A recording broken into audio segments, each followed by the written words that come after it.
Alright guys, so my other video is currently uploading, but I did do a little bit of research on pretty much all our draft picks, and here's the synopsis on everybody. First round draft pick Nick Bosa, injured the last 2 years. We hope he stays healthy. When healthy, guy's a maniac on the field. If he is fully healthy for a season and we can get him to do so, that means we're going to be able to create some havoc with him. Deebo Samuel, wide receiver out of South Carolina, another guy. He's a year on, year off injured type guy. This year he was healthy, did a great job. Stats are awesome. I can see why Shanahan wants him for the system. Third guy, Jalen Hurd out of Baylor. As I said in my previous videos, Jalen Hurd's a gadget guy. He's like Reggie Bush on crack, but taller. He can run the ball, he can catch the ball. He's probably going to be a special teams guy, which will probably take a little bit of the load off of Dante Pettis. So that's why Shanahan picked him up, because he just liked him for the system. I honestly, like I said, feel like we need a number one wide receiver. I would have liked Hakeem Butler out of Iowa State, because the guy was just a beast. And like I said, I feel like he's the second coming to Randy Moss. But unfortunately, he's over in Arizona. Good job. They got another thing for Kyler Murray, by the way. Speaking of Arizona, they have traded Josh Rosen to the Miami Dolphins. So, works out for the Dolphins, and, works out for the Cardinals as well. Then we move on to Mitch Wisnowski. I didn't do much research on him because he's a punter. You're punting the ball. End of story.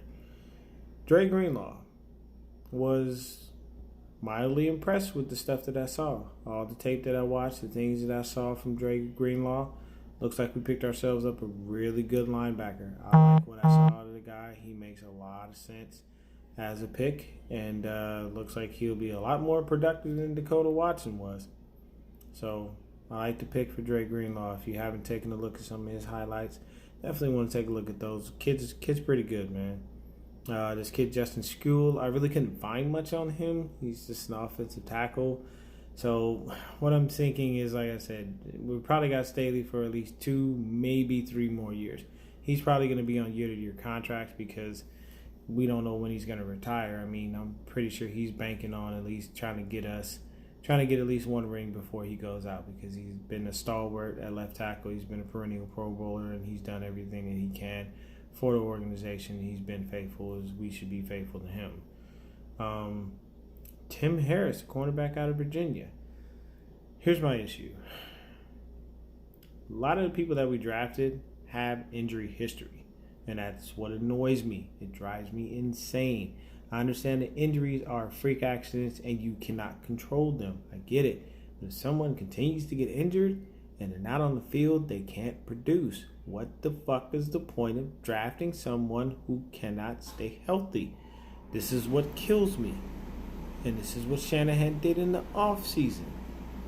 He went and he got Quan Alexander off an ACL injury. He got Jordan Matthews. Injury history is there. Jason Verrett. Injury history is there. He drafted Nick Bosa 2 years in a row. He's been what?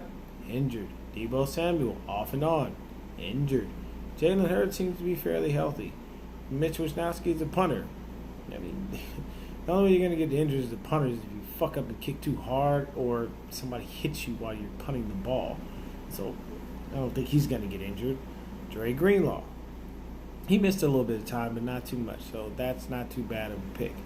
And I did gloss over, Caden Smith. So this tight end out of Stanford, I looked at his highlights.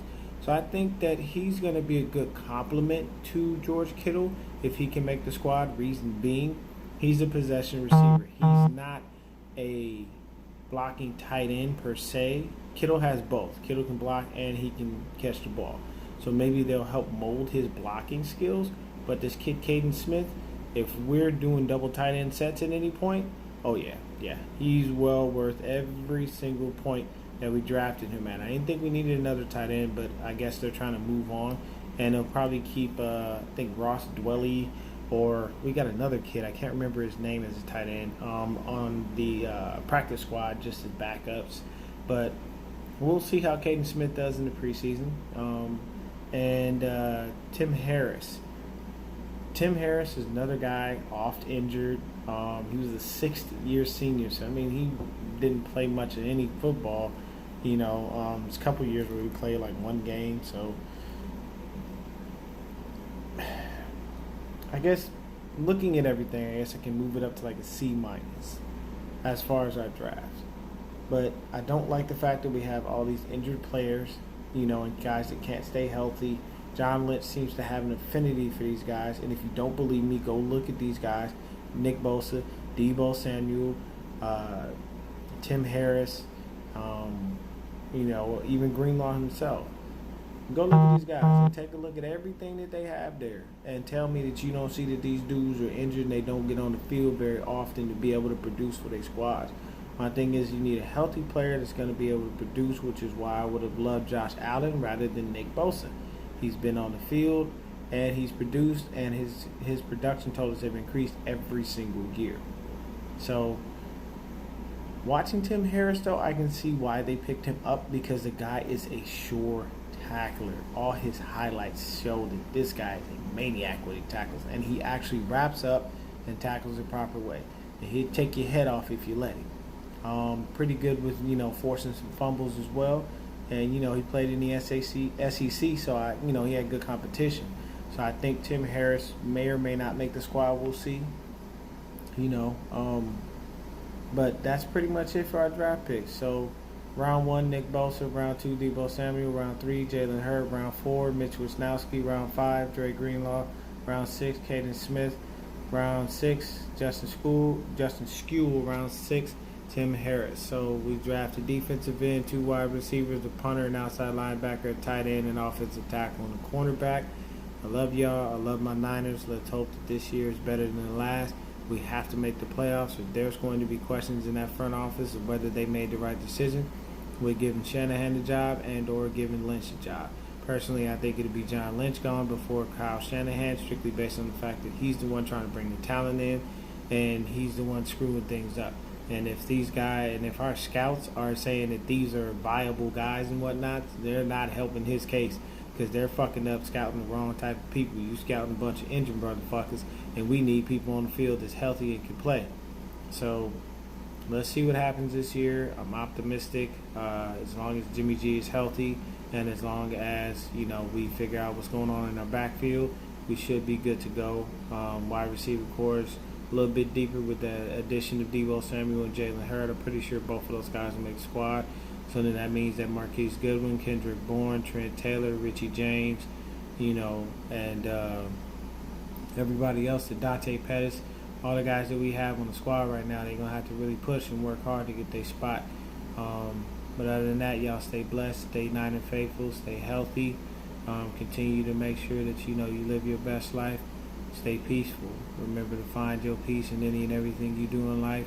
And support Niner football, support my channel. If you see what you like here and you see that, what I'm saying appeals to you and I'm giving you a good enough synopsis, click the subscribe button, click the like button. I'm cool with it if you don't, but I understand, I think you would like exactly what I say. My takes are real, my takes are not fake, and my take is the truth, as far as I'm concerned on how we should be about these draft picks. So y'all stay easy, y'all stay blessed, and have a good evening.